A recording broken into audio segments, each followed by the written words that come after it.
Hey,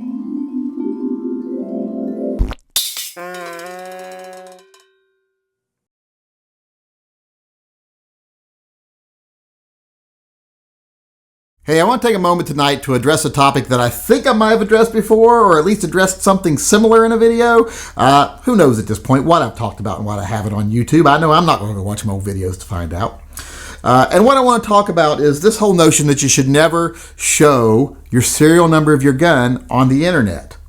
I post on Instagram all the time. Quite often you can see the serial number, and always there's someone, usually multiple people, that will send me an email, basically in a panic, usually thinking they're doing me a favor, saying, oh my God, your serial number is visible on that gun. You need to take that picture down and either take a picture of the other side of the gun or blur it out or something. Yeah, people actually say this. Of course, there's also people that panic when your license plate of your car is shown in a picture or something on the internet, and they're like, oh my God, people can see your license plate. And I hate to break it to these people, but you know who else can always see your license plate? Pretty much every motherfucker everywhere you ever drive your car to can see your license plate number. That's kind of the whole point of them. So I don't understand why they panic over that, but they do. And they also panic over serial numbers on guns. Now, the reason they tend to panic over serial numbers on guns is they think, well, if someone wants to mess with you, what they'll do is they'll report that gun stolen and they'll use that serial number. Well, let's look at what would happen if someone tried to do that. First off, when they went and tried to report a stolen gun, they have to report it to the authorities. And the first thing the authorities are going to ask them is, when did you purchase the gun? And what is your name? And they're going to ask for identification. So if you're willing to go beyond that point, then you're probably crazy, because at that point you're actually giving your ID to file a false police report, which is a major crime. So you'd be screwing yourself over more than you're screwing anyone else over. But let's say there's someone crazy enough to actually do that. They actually go through with identifying themselves and reporting my gun stolen.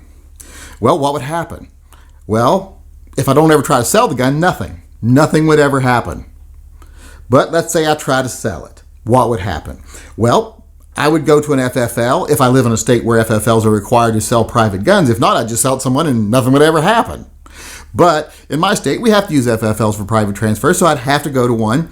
They would run the serial number. That gun would come back stolen. Then the local sheriff would get involved. And they'd come to me and go, why are you in possession of a stolen gun? I'd be like, I'm not. I bought this gun legally. And if you trace the 4473 or the serial number on the gun, you'll see I was the last legal purchaser of this gun. And once they did that, they'd be like, yeah, this is your gun. And then they would look at, this gun was sold in the state of Oregon, and X person filed a police report in the state of Alabama that it was stolen. It looks like that person filed a false police report. We're going to go get them. And once again, it would backfire on the person doing it. There's almost no way it would ever actually hurt me. The worst it would do is lose me a sale if I was trying to sell my gun, or possibly in a remote circumstance, it would cause the gun to be confiscated until I could prove I owned it. But the person who filed the police report would be under even more pressure to prove they ever owned it, especially if the gun was never even sold in their state, and especially never even sold to them. So they'd be in a big world of hurt. So as far as showing serial numbers on the internet, I wouldn't worry about it. If you're really worried about it, don't blur them out. That always looks bad. Just change a couple of numbers. I do that all the time because even though I know there's no risk, it takes 5 seconds, so why not just change a number or two? That way, if someone did try to do it, they'd really be in for a surprise. Or you can also just make them a really interesting serial number if you wanted to, other than just superimpose a couple of numbers. But that's not even necessary. If you want to show your guns on the internet and you want to show the serial number, don't worry about it. You're more likely to be hit by a Mack truck or a meteorite than you are that ever coming back and causing you a problem.